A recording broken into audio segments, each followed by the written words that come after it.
Ken Forster, Executive Director at Momenta. Welcome to our Digital Thread podcast, produced by, for, and about digital industry leaders.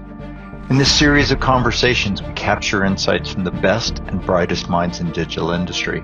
They're executives, entrepreneurs, advisors, and other thought leaders. What they have in common is, like our team at Momenta, they are deep industry operators. We hope you find these podcasts informative, and as always, we welcome your comments and suggestions.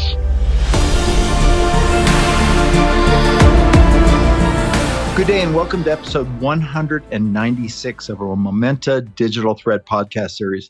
Today, I'm pleased to host Greg Carter, former Chief Customer Officer at Digi and Head of Business Operations at Tive.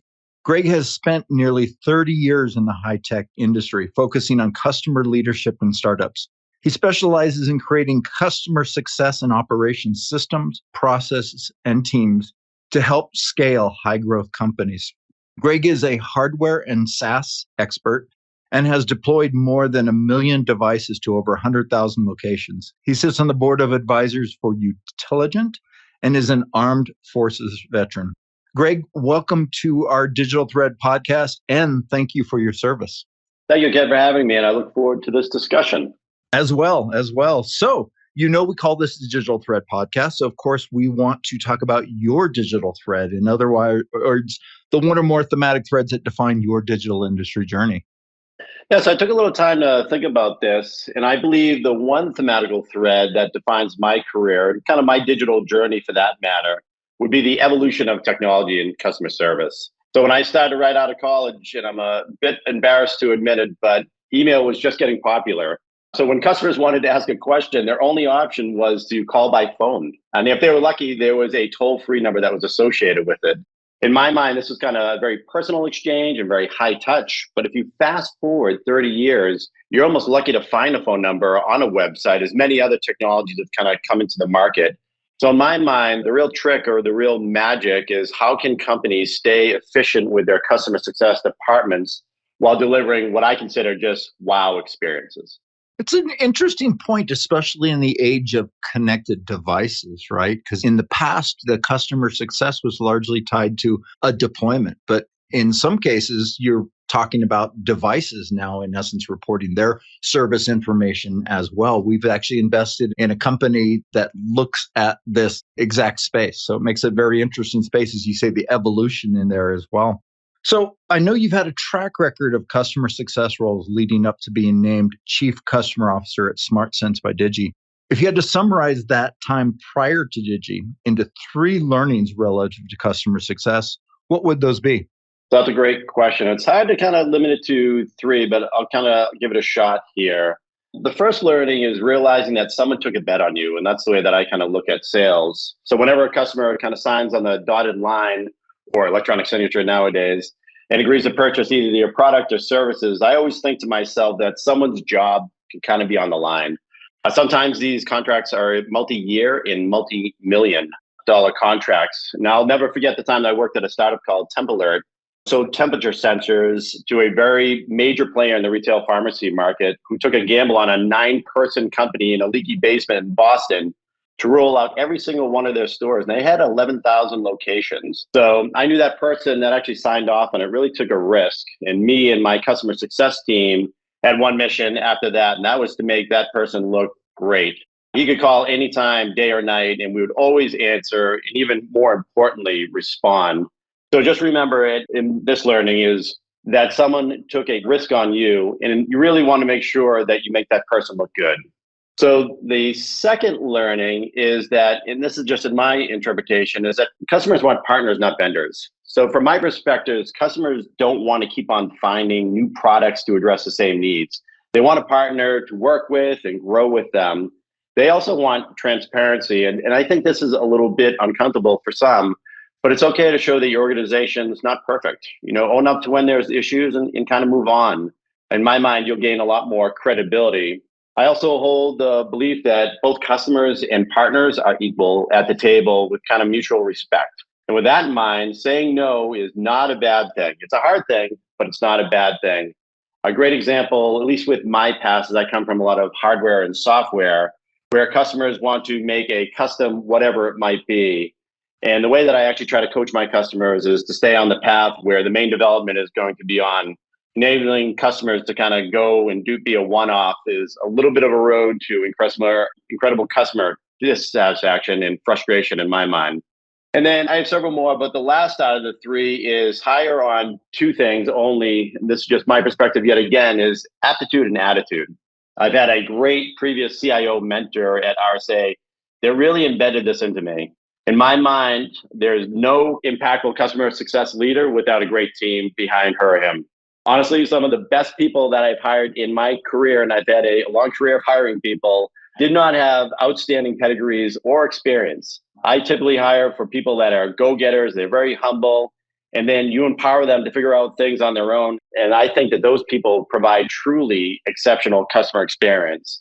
In my previous company alone, in the last company that I was with, the person that ran customer service was a previous barista.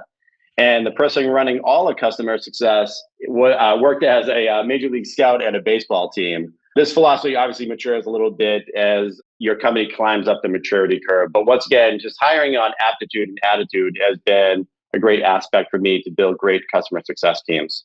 Great points. I always like making sure I have three good descriptors there. So I call it perspective. So making your, if you will, your client look good. Partnership. Customers want partners, not vendors. And people, right? Hire on aptitude and attitude. I like the way that you've laid that out. Let's drill down on your time with SmartSense by Digi. Can you tell us a bit about the company and your remit there as Chief Customer Officer? You bet. Absolutely. So I'm a huge fan of SmartSense. I think that they personally have great products and services. I think they have experienced leaders with an exceptional vision. And I was actually lucky to work side by side with a lot of them. I spoke about this before, but I was hired as employee number 9 in a temperature monitoring company called Template to run their customer success team and their supply chain team. I started supply chain probably about 9 years ago. I was also incredibly fortunate to have a VP of program management start the same day as me. And let me tell you, this guy could really make it happen, along with what I consider an unbelievable chief customer officer and a great CEO. 1 month later, literally from the day that I actually started, 1 month later, we started rolling out one of the largest retail pharmacies. And it's important to note that we had no playbooks, no distribution, in my mind, way too few team members. And of course, the thing hanging over your head was the timeline. So over the next 18 months that I was at Template, we rolled out about 30,000 locations as we continued to win, in our minds, large retail pharmacy business. So it's truly amazing what a team can do with a common goal and these unbelievable pressures that are wrapped around them. I'm still shocked on what we accomplished.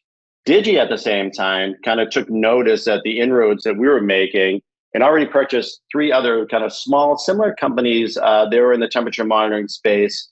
And Digi also acquired us. And like in most acquisitions, my CCO and my CEO left the organization, and the former COO of Digi International came to be the president of this new division made out of these 4 companies called SmartSense.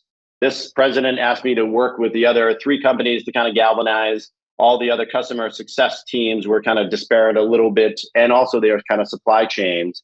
And in concert, I was working directly with the CTO of Template, and his job was to consolidate all the platforms and products. And I believe that we had well over 100 platforms and products at that time. So obviously not an easy process, but at the end of the day, after everything was said and done, I think that we had the best-in-class temperature monitoring and task solution that could be easily, and that's a tough thing, easily deployed to industries. And our main thing was retail pharmacies, but then we also got into hospitals and labs and groceries and restaurants and transportation.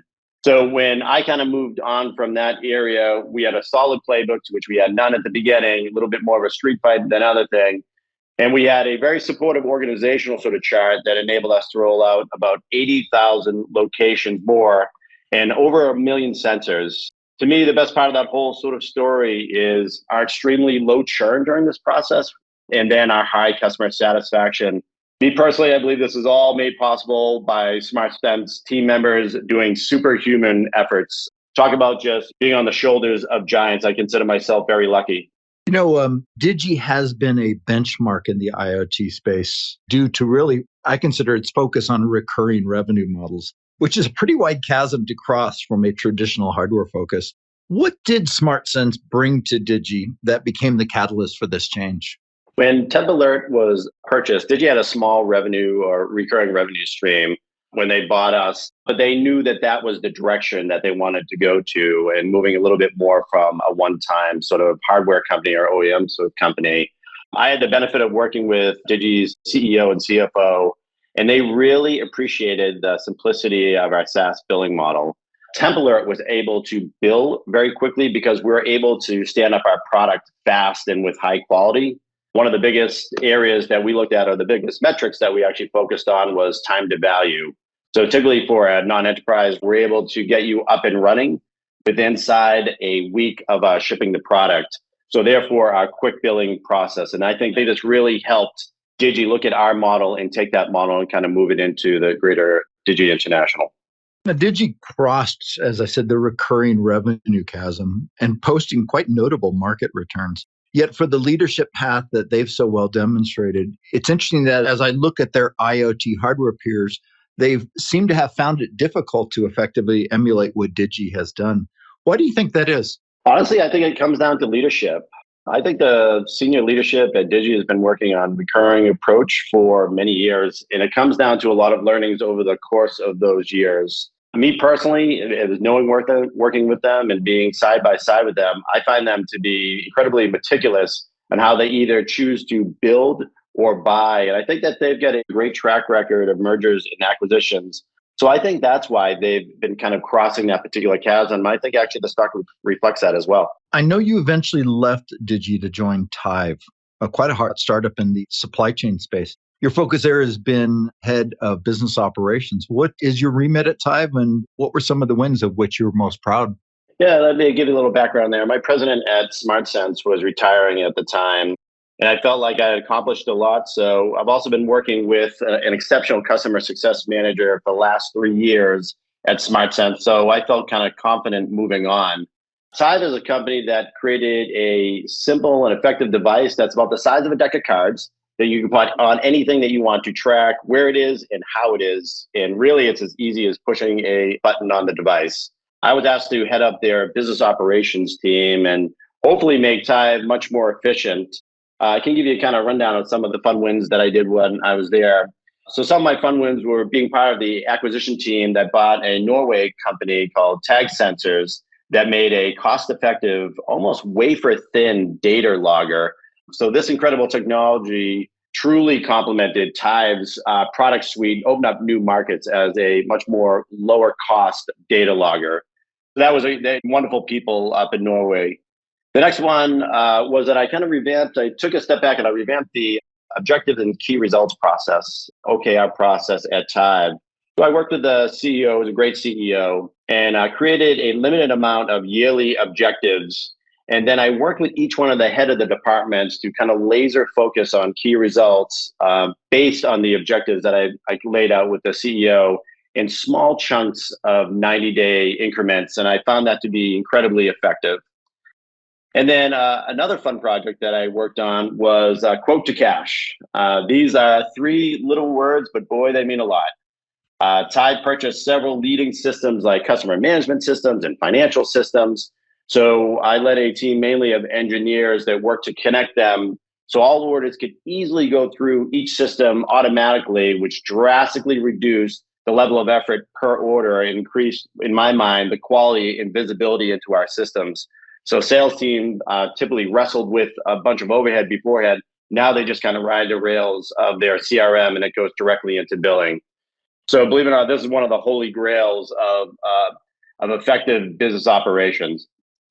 I'll sneak in a last one, Ken, where I took time and I found a new headquarters for Tive. They were moving out of a smaller place. They were growing. They were busting at the seams. So we moved into a state-of-the-art place right in Boston. So very proud of that overall. But important to know that Tive is an incredibly innovative company. They get such a talented team. So keep your eyes out for them. They're going to crush it. Surely. So, you've mentioned right up front about consistently being a leader in customer success and being quite passionate around it. I think you were quoted up front about a new world of customer service where companies that get it are partners, not vendors. What is this new bar of customer experience? So I always love to tell the story, Ken. I read a customer success book, and the author was talking about when he called a pizza company, and I'll get it roughly on this, but they say something like, "Hello, Tom, would you like us to make another pie for you tonight?" And Tom says, "Yes." And the pizza company says something like, "Hey, would you like to order the same 5 pizzas that you did last time? I think you got 3 cheese and 2 pepperoni." And Tom says something like, "Oh, no, that was for a birthday party. I just need 1 cheese and 1 pepperoni." And the pizza place says, "Hey, do you want them the same way? Light sauce and slightly overdone?" And Tom says, "Yes." And they say, "Do you want us to deliver to 123 Ocean Ave?" And Tom yet again says, "Yes." And he goes, "Hey, we'll be there in 20 minutes. So it went something like that. So you can imagine this is what the world is contending with, right? Your customers are getting this level of service. This is from a pizza shop, right? So you can imagine what they're kind of expecting when it comes into the business world or even enterprise. So I think personally that support needs to be technology enabled, but very personalized. Think about this. I just read an article that says there are 5 generations in the workforce today, and they all want to interact differently. So from my perspective, you should layer in kind of multi-channel support structures that can come in the form of complete self-service, like everybody's used to going to like an FAQ page and kind of figuring out something for themselves. But now those have technologies that are embedded in them that are kind of Google-esque and can be SEO oriented, or some artificial intelligent chatbots that can help kind of answer the questions immediately for the customer. I would keep the email channel open as well. You'd be amazed at how many people still use this for sort of critical questions or sort of comments. And of course, I might be old school, but I think you should always have a phone number where people can kind of call in and get support. And it's important to know that you might take old things, but you can kind of put a new twist on them as well. For example, if your company sells software, you can put in a chat icon inside that software. So imagine you're working on software and you just have a sort of question. So if a customer gets stuck in your software, they can click a kind of a magic button and someone can kind of help them kind of right on the spot. There is a company that will learn callers' personalities and the support agents' personalities, if you can imagine this. So they'll review any of the voice or chat or email conversations that have happened between that person, the customer, and the agent. And next time they categorize that person's persona as A, and they match them up with the best persona on the support side. So you can imagine that there would have a much better interaction. So at the end of the day, it's our job as customer advocates to lessen the customer's effort and really kind of increase their value of the product and service overall. I mentioned earlier we didn't invest in a company in this space. It's called InSkill, and it's also a Boston-based company. But what's interesting is that in some sense, they want to give a customer service voice to intelligent products. You kind of think of smart sensors for home, like Nest as an example, right, for home thermostats, and the fact that the thermostat can actually inform quite a bit about its own situation that can be added into a customer service response question, right? And so, to the degree these devices are intelligent enough to report their condition, they can be tied right into like a voice response style system. And so it's an interesting space. I think there is a lot more coming. And certainly you've hit some of the key things you want to do from a people perspective. But I think with the connected and intelligent devices, there's going to be a lot more options, I guess, that come with that as well. I guess on that topic, what trends are you watching these days? So Ken, here's just a few kind of from my perspective. Customers want to still feel connected. There's concepts like Domino's Pizza Tracker, where it makes you feel part of the experience. It might say something like, let's talk about mattresses, right? It might be like, hey, by the way, your mattress is being made by Greg and it's actually being packaged up by Ken and it might be delivered X, Y, and Z. So people are actually now fully involved in the overall process of it and getting kind of excited. So I think making customers feel more connected is something that is coming down the way. I get excited about the next one that I'll talk about. It's fun stuff like augmented reality and virtual reality, making it an immersive experience, right? I mean, now people can actually go and virtually try on shoes or actually take a picture with their camera and actually see how furniture kind of looks in their house. So I'm very interested to see how that's going to be used from a post-sales support aspect. If you look at video support, that has gone through the roof. So between pre and post pandemic, that's up 50%. And I love this aspect of it. I talked about the phone aspect as being kind of a high touch medium. When it comes to support, I think that this is a very high touch medium overall. Organizationally, I think one thing I'd like to make mention is here is I'm seeing account managers, commonly called customer success managers, have a quota for net growth retention for an account. And I think this is really important. So those people now I've seen, Ken, are taking more of the renewal sort of approach and the expansion of that particular account. And what this does, it frees up salespeople to go hunt for sort of new logos. Also, I think that customers want personalized approaches. Like I had mentioned before about the pizza store, an article that said 66% of customers expect companies to understand their needs, and not only their needs, but their expectations. Another aspect, and this is all over the place, is artificial intelligence. Chatbots have it as well, but it's not only helping customers, but it's also automating repeatable tasks that customer success organizations are leveraging. So in my money is being poured into customer experience departments. So believe me, if your company is not investing it, you'll be behind. We talked about it, the bar being raised, but it's being raised almost on a daily basis. If you don't mind me putting you on the spot, who would you point to as a best-in-class example in terms of their customer success experience? And hopefully something in the, quote unquote, IoT or technology space. I'll give you a rustic one, then I'll give you a high-tech one. Casper for the mattress company, I had a wonderful experience with them. It was something that I could easily go up there. I mean, obviously direct-to-consumer aspect of it. You could order the mattress. They showed you where the mattress is. You could virtually try things out. They had a very easy exchange policy. They showed you when it was going to be shipped in, and it shipped in a box, and you could easily set it up. I found the whole experience to be incredibly pleasant. Selfishly, I would actually look at, from a high-tech standpoint, I think that SmartSense overall has got it nailed down. I haven't seen a company that can take something from a proof of concept or proof of value nowadays. They can literally show the value, exactly what the customer is looking for. They are able to do large rollouts to the over 10,000 locations, but they can also do smaller locations. They can work with the customer to find out exactly what the success criteria is. They can actually stand up the product almost immediately after delivery. They can optimize the solution, and then they work with the customers for long-term sort of roadmap issues. I got to tell you, selfishly, if I looked at where SmartSense is, because I have so much depth inside there, very proud to where that organization is to this day. Yeah, great. I appreciate the examples. I have heard a lot of good about Casper and certainly have a firsthand experience with SmartSense as well. So knowing that you've just left Tive, what's next? This is a kind of a fun part for me. I'm in a lot of talks with companies that are really serious about creating a world-class customer success organization and playbook. So me personally, I love working for companies that focus on the how. And then I always look at, this how companies and then what companies kind of focus on the product. But I think more and more that how is going to be the differentiator, and how to me a lot of times is customer success in those organizations.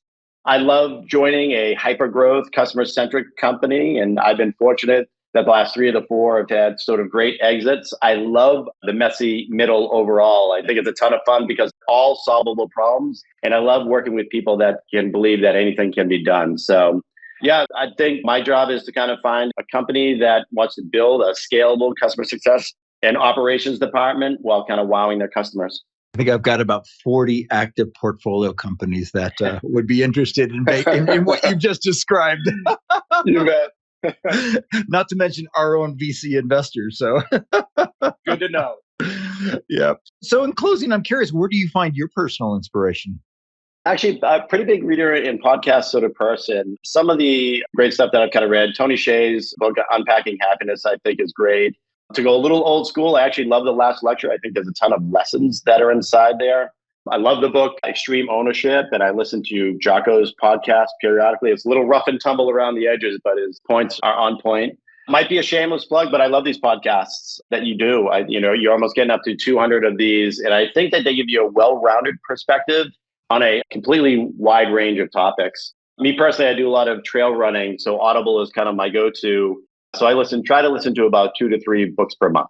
Well, excellent. And thank you for the shameless plug, which isn't so shameless. So, and now it is clearly well-rounded since we've interviewed you. So now we're comprehensive.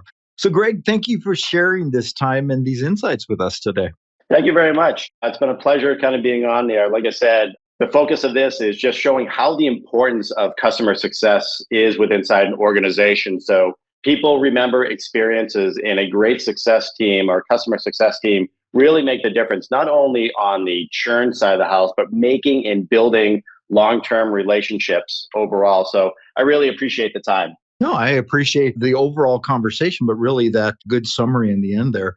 So this has been Greg Carter, startup enthusiast and customer success / operations executive. Thank you for listening, and please join us for the next episode of our Digital Thread podcast series.